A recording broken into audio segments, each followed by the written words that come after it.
Are you ready? యేసయ్య నీ సమస్యను చూచాను. నాతో పాటు చెప్పండి, యేసయ్య. గట్టిగా, యేసయ్య నీ సమస్యను చూచాను. వీళ్ళ సమస్యను యేసయ్య చూశాడా లేదా? వీళ్ళు అడిగారా? రమ్మని అడిగారా? అడగల. యేసయ్య చూచి అద్భుతం చేశాడు. పెంకుటిల్లు విప్పారు, ఆ పక్షవాయు రోగిని దించాడు. వాళ్ళ సమస్యను చూశాడు, లేచి నిలబడమన్నాడు అంతే. హాగర్ ఇష్మాయేల్ని తీసుకుని అరణ్యములో పారిపోతుంది. అరణ్యములో పారిపోతుంటే ఆ బాబు అబ్రహాం ఇచ్చిన రొట్టెలైపోయినాయి, అబ్రహాము సారా ఇచ్చిన నీటి తిత్తు నీళ్లు అయిపోయినాయి. మనిషి ఇచ్చింది ఏదన్నా అయిపోద్ది. ఆమె ననలేదే. మనిషి ఇచ్చింది ఏదన్నా అయిపోద్ది. మనిషి ఏమిచ్చినా లెక్క ఉంది. దీనికి ఆమె అనాలి మళ్ళా. మనిషి ఏమిచ్చినా అయిపోద్ది. మనిషి ఏమిచ్చినా లెక్క ఉంది. దేవుడిస్తే అయిపోదు. పిల్లల తరం ఉంటుంది. దేవుడిస్తే దానికి లెక్క ఉండదు.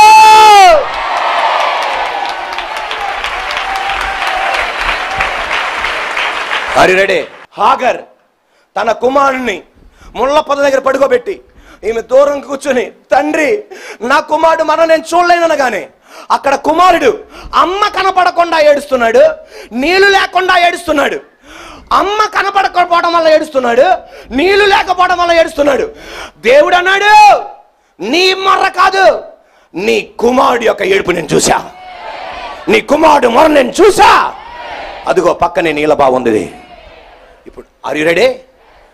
ఆ నీటి ఊట ఈ రోజు కూడా మెక్కాలో ఉంది. Are you ready? ఈ రోజు కూడా దేవుడు నీళ్లు మాత్రమే కాదు. Are you ready? ఇప్పుడు ఆమె ఆర్ యు రెడీ? ఆగరు, నువ్వు ఎక్కడికి వెళ్తావు వీళ్ళు అన్నాడు. కొడుకును పట్టుకొని వెళ్తుందంతే. ఎక్కడ అడుగు పెట్టిందో అక్కడ నా దేవుడు పెట్రోల్ బావులు ఇచ్చేసాడంతే, డీజిల్ బావులు ఇచ్చేసాడంతే.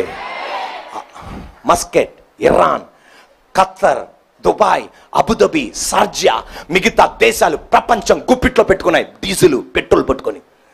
నా దేవుడు అన్నాడు, నీళ్లు మాత్రమే కాదు, బతకటానికి డబ్బు మార్గం కూడా మీకు చూపెడతా. ఇప్పుడు ఆమె అనాలి, అప్పుడు జరిగింది ఈ రోజు కూడా అవ్వాలా. ఈ రోజు నా యేసయ్య నీ ఇంటిని చూస్తున్నాడు, నీ సమస్యను చూస్తున్నాడు. అది తరతరాలు దేవుడు నిలబడేది చేయనుగాక. ఎంతమంది నమ్ముతున్నారు యేసయ్య నా సమస్యను చూశాడని? టక్కుమని లేచి నిలబడండి. దేవుని స్తోత్రం. నాకు అసలు ఏమీ సక్సెస్ అవ్వట్లా, కానీ ఈ రోజు నుండి నా దేవుడు నా స్థితిని మారుస్తాడు అనే నమ్మకం ఉన్న వాళ్ళ చేతుల పైకి ఎత్తండి. ఈ మాట చెప్పండి, యేసయ్య నా సమస్యను చూశావు. చూస్తాడు కాదు, చూశావు. యేసయ్య ఈ ఆదివారం నీ వాక్య ప్రకారంగా నేను ఒక గొప్ప అభివృద్ధిని ఆశిస్తున్నానయ్యా, జరుగునుగాక యేసు నామములో. ఈసారి నేను చేసే ప్రయత్నం నా మాట ప్రకారం కాదు, నీ మాట ప్రకారం చేస్తున్నా. సక్సెస్ అవ్వాలి. యేసయ్యా సహాయం చేయండి. చెప్పండి ఆ మాట గట్టిగా. తండ్రి నీ బిడ్డలు ఈ మాట అంటుండగా నజరేయుడైన యేసయ్య అధికారం గల నామములో హల్లెలూయా, హల్లెలూయా. ఒక్కసారి న్యాయంగా చూడండి.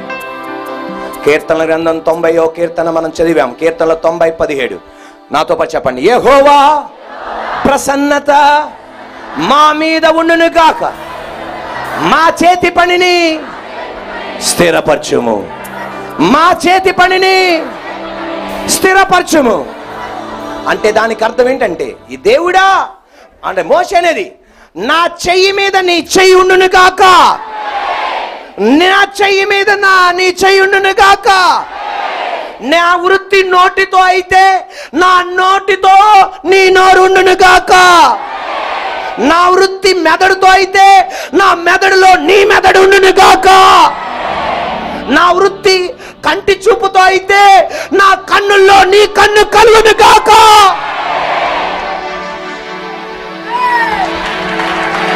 మోషే అంటున్నాడు, ఒక వ్యక్తి 70 బతుకుతాడయ్యా, అధిక బలం అయితే 80 అయ్యా.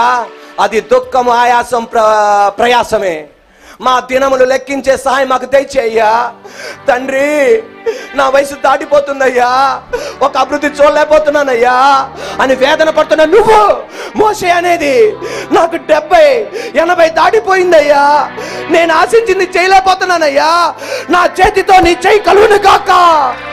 ఈ రోజున నీ వయసు దాటక ముందే, వృద్ధాప్యం రాకముందే నువ్వు ఏదైతే సాధించాలనుకున్నావో, ఏ గురికైతే వెళ్ళాలనుకున్నావో, నీ చేతితో ఆయన చేయి కలుగును కాక, నీ కాళ్ళతో ఆయన కాలు కలుగును కాక, నీ నోటితో ఆయన నోరు కలుగును కాక, నీ కళ్ళలో ఆయన కళ్ళు కలుగును కాక, నీ మెదడుతో ఆయన మెదడు కలుగును కాక. యేసయ్యను గట్టిగా నీ బిడ్డలను నువ్వు వెంబడించిన యేసయ్యను వాళ్ళు వెంబడించాలి.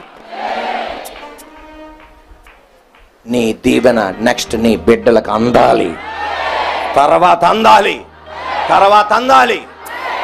మోషే అన్నాడు, వృద్ధాప్యంలో తినటానికి అన్నీ ఉన్నా తినలేని ఆస్థితి కాదయ్యా, నా వయసు ఊటికి పోకముందే. హల్లెలూయా.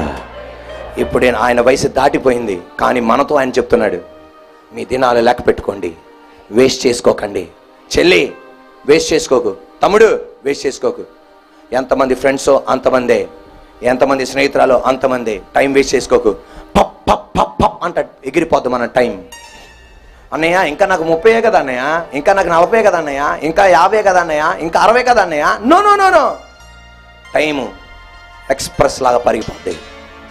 అది నువ్వు చెప్పాలి, నాయనా నేను అభివృద్ధి చూడాలి, నేను చచ్చిపోయినాక నా పిల్లలు అభివృద్ధి నేను ఆశిస్తున్నా, కానీ నేను అభివృద్ధి దానికన్నా నా బిడ్డలు ఇంకా అభివృద్ధి పొందాలి. హల్లెలూయా. యేసయ్య విధేయత ద్వారా ప్రతి దీవెన నువ్వు పొందును గాక. ఒక పాస్టర్ గారు చెప్తున్న సాక్ష్యం, భార్యాభర్తలో వాళ్ళకి 3 పిల్లల్ని ఇచ్చాడు. భర్తకి ఉద్యోగం లేదు, ఆయన చదువుకున్న వ్యక్తే, అని భర్తకి ఉద్యోగం లేదు. కానీ భార్య తన భర్తను గౌరవించి కష్టపడి నెలకి 70,000 దాకా సంపాదిస్తుంది. అలా భర్తని పిల్లల్ని అద్దె కట్టుకుంటూ ఉంటుంది. ఒక ప్రైవేట్ సెక్టర్ కంపెనీలో, ఒక సాఫ్ట్వేర్ కంపెనీలో చేస్తున్నాం. ఒక రోజున అకస్మాత్తుగా ఆ కంపెనీ CEO వాళ్ళ కింద ఉన్న అధికారికి జవాబు పంపించాడు, ఉద్యోగం పోయిందని చెప్పండి, ఉద్యోగంలోని తీసేయమని చెప్పన్నాడు. అలాగే ఆమెకు చెప్పారు, నెల రోజులు ఆమె సగమే చేసింది, సగం రోజులే చేసింది, అయినా 4 రోజులు జీతం ఇచ్చి, అమ్మ ఇక పనులు లేవు అందువల్ల మీరు ఆగిపోండి అన్నారు. వాళ్ళకి ఈజీయే, కానీ ఈమెకి చాలా కష్టం. ప్రార్థన చేసే భార్యాభర్తలు, ప్రార్థన చేసే పిల్లలు, బాప్టిజం తీసుకున్న వాళ్ళు, దేవుడు వాక్యం అంటే అమితమైన ప్రేమ కలిగిన ఈ తల్లి, ఈ భార్య అర్థం కాల, కృంగిపోయి వేదన కలిగి పాస్టర్ గారి ఆఫీస్కి వెళ్ళింది. పాస్టర్ గారు ఉద్యోగం తీసేశారండి అని. ఆమె ఏడుపుని చూసి పాస్టర్ గారు చాలా బాధపడ్డారు. అయ్యయ్యో ఇటువంటి మంచి కుటుంబానికి ఇలా జరగాలని వేదన పడగానే పాస్టర్ గారు అన్నారు, దేవుడు నాతో ఒక మాట చెప్తున్నాడమ్మా నీకు చెప్పమని. చెప్పండి అయ్యారు. నీకు ఏం తయారు చేయడం వచ్చు అన్నాడు. నాకు చాక్లెట్లు తయారు చేయడం వచ్చండి అన్న. దేవుడు నాతో అన్నాడు, కొన్ని చాక్లెట్లు నాకు తయారు చేసుకొని తీసుకురా అమ్మా, నేను ఆ రుచిని ఎలా ఉందో నేను పరీక్షిస్తా. ఏడుస్తున్నావుకి నవ్వాలో అర్థం కావట్లా, ఏడవాలో అర్థం కావట్లా. ఇంటికి వెళ్ళిపోయి ఓవెన్లో మిగతా అన్నిటి ప్రిపేర్ చేసి కొన్ని చాక్లెట్లు తయారు చేసింది. చాక్లెట్ తయారు చేసి ఇంటికి తీసుకొచ్చింది. పాస్టర్ గారు, అమ్మగారు, వారి పిల్లలు తిన్నారు. పాస్టర్ గారు అన్నారు, బ్రహ్మాండంగా ఉందమ్మా ఈ చాక్లెట్లు. ఈ చాక్లెట్లు కొన్ని తయారు చేసి మీ బంధువులకు కూడా, కొన్ని షాపులో కూడా ఫ్రీగా అయ్యి, హోటల్లో కూడా కొన్ని ఫ్రీగా అయ్యి, చిన్న చిన్న కొట్టుల్లో, స్కూల్లో అమ్మే, క్యాఫ్టీరియాల్లో, స్కూల్లో అమ్మే, కాలేజీలో అమ్మే అటువంటి దగ్గర ఈ చాక్లెట్లు ఫ్రీగా అయ్యమ్మా. ఇవేం చేసిందంటే వచ్చిన 70,000 శాలరీతో అద్దె కట్టకుండా చాక్లెట్లు ప్రిపేర్ చేసింది. కాలేజీకి సంబంధించిన క్యాంటీన్లో, స్కూల్కి సంబంధించిన క్యాంటీన్లో, అలాగే బంధువులకు అందరికి ఫ్రీగా ఇచ్చింది. స్కూల్లో ఉన్న చాక్లెట్లు అరగంటలో 100 చాక్లెట్లు అయిపోయినాయి. ఇంక ఫోన్ చేసి అన్నారు, ఇంకొక 100 తీసుకురండి రేపటి వారానికి అన్నారు. ఈమె ఫోన్ చేసింది, పాస్టర్ గారు మళ్ళా ఫ్రీగా ఏమంటున్నారండి. పాస్టర్ గారు ఈసారి ఫ్రీగా కాదు రేటుకి ఇవ్వు అన్నారు. రేటుకి ఇచ్చింది. కాలేజీ నుండి ఫోన్ చేశారు. 6 నెలల లోపల 2 పనులను పెట్టింది. సంవత్సరం లోపల 22 మంది పనులను పెట్టింది. ఇండస్ట్రీకి సంబంధించిన ఓవెన్, ఆ చాక్లెట్లు తయారు చేసే పెద్ద పెద్ద కొంది. 2 సంవత్సరాల లోపల కొన్ని వేల మంది వర్కర్స్ వచ్చేశారు. ఇప్పుడు 1 సంవత్సరానికి 100 కోట్ల పైన టర్న్ ఓవర్ లాభం వస్తుంది ఆమెకి. ఆ పాస్టర్ గారు చెప్తున్నారు, కారులో వాళ్ళ ఇంటికి వచ్చిందంట ఆమె, వాళ్ళ భర్త, 3 పిల్లలు. పాస్టర్ గారు, ఆ రోజు దేవుడు ఉద్యోగం తీసేయడం మంచిదైందండి.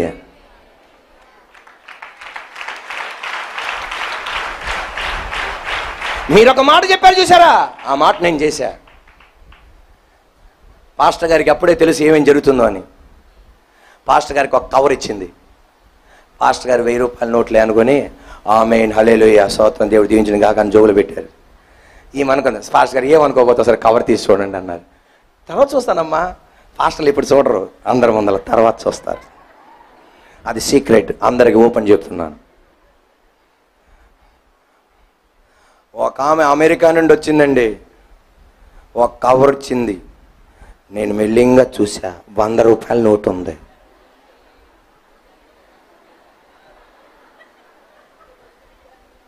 ఒక ఆమె 1 టౌన్ నుండి వచ్చింది, 2 టౌన్ నుండి వచ్చింది, కవర్ ఇచ్చింది, చూసా 30,000 ఉంది. నా దేవుడు అన్నాడు, ఎవడి మీద ఆధారపడకు, నా మీద ఆధారపడు. ఎక్కడి నుండి నీకు సాయం అందదో అక్కడి నుండి నేను నీకు సాయం అందిస్తా. అది నా గొప్ప. పాస్టర్ గారితో అంది, ఒకసారి కవర్ చూడండి అయ్యగారు అని. నేను చూస్తాలేమ్మా అంటే, కాదు అయ్యగారు నా తృప్తి కోసం చూడండి అయ్యగారు అని. కవర్ తీసింది, చెక్ కనబడింది, 70 లక్షల రూపాయల ఆఫరింగ్గా మీకు చర్చికి ఇస్తున్నాను అన్న. ఈరోజు యేసయ్య నీ దగ్గరికి వస్తాడు, నీతో మాట్లాడతాడు. అది నువ్వు విను. మీ అమ్మ ద్వారా మాట్లాడతాడు, మీ నాన్న ద్వారా మాట్లాడతాడు, ఎందుకు పనికిరాని నా ద్వారా మాట్లాడతాడు. విను.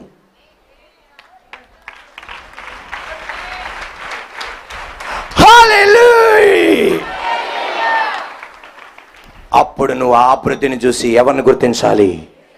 ఇది నా వలన జరిగింది కాదు, నీ వలన జరిగింది.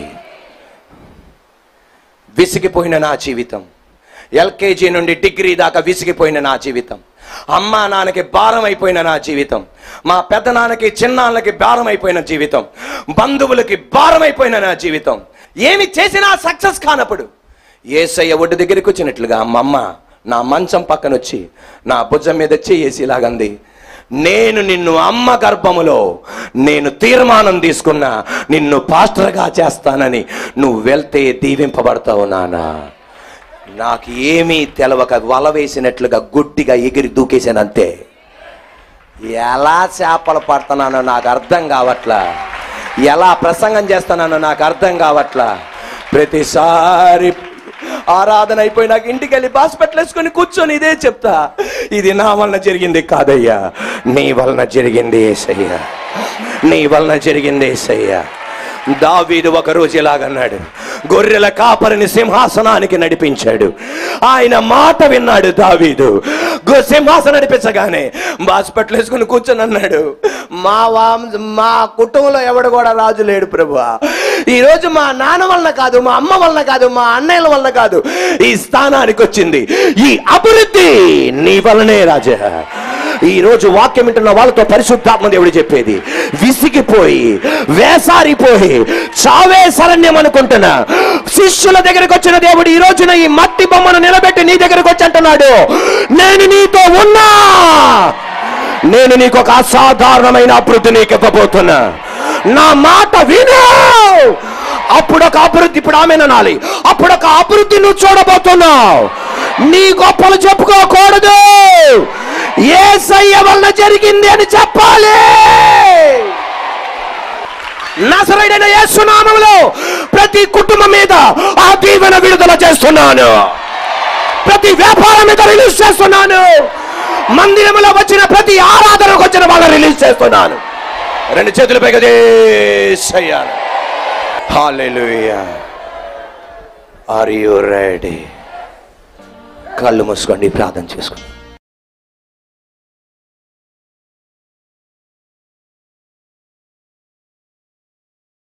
పరలోకమందున మా తండ్రి యేసయ్యా, ఎందుకు పనికిరా నన్ను నిలబెట్టి మీరు ఆడుకున్న విధానం బడి స్తోత్రం చెల్లిస్తున్నాను. ఈ అభివృద్ధి యేసయ్య వలన జరిగిందని మేము గుర్తిస్తున్నామయ్యా. మిగతా వాళ్ళందరిది గుర్తించే కృప దయచేయండి అయ్యా. యేసయ్యా, మేము విఫలమవుతున్నాం, కానీ మమ్మల్ని మీరు యేసయ్యా మీరు భద్రపరుస్తున్నారు. వాళ్ళు ఫెయిల్యూర్ అవుతున్నారు, అయినా మరణం రాకుండా, తుఫాను రాకుండా వాళ్ళని భద్రపరుస్తున్నావు. దానికి అర్థం ఒక గొప్పది మా కొరకు దాచిపెట్టావని. యేసయ్యా, మీరు మమ్మల్ని మా సమస్యను చూచారు, మమ్మల్ని ఒట్టిగా విడిచిపెట్టేవాడివి కాదు నాయన. నీ బిడ్డలైన మేము 70కి అడుగు పెట్టకముందే, ఆమేనండి, 80కి అడుగు పెట్టకముందే, 80 దాటకముందే మీరు ఉద్దేశించిన అన్ని మేము పొందేసుకోవాలి యేసయ్యా. తర్వాత అవి మేము మా బిడ్డల తర్వాత అందించాలయ్యా. అలాంటి ఒక సంతోషకరమైన నీ జీవితం, ఆ జీవితం మాకు దయచేయి. యేసయ్య నామములో నీ బిడ్డలందరూ నాకు మాకు అందరికి జరుగును గాక, నిండి పొర్లును గాక మందిరం. చేస్తున్నందుకు స్తోత్రం. యేసు నామమున అడుగుతున్నాము తండ్రి, ఆమేన్.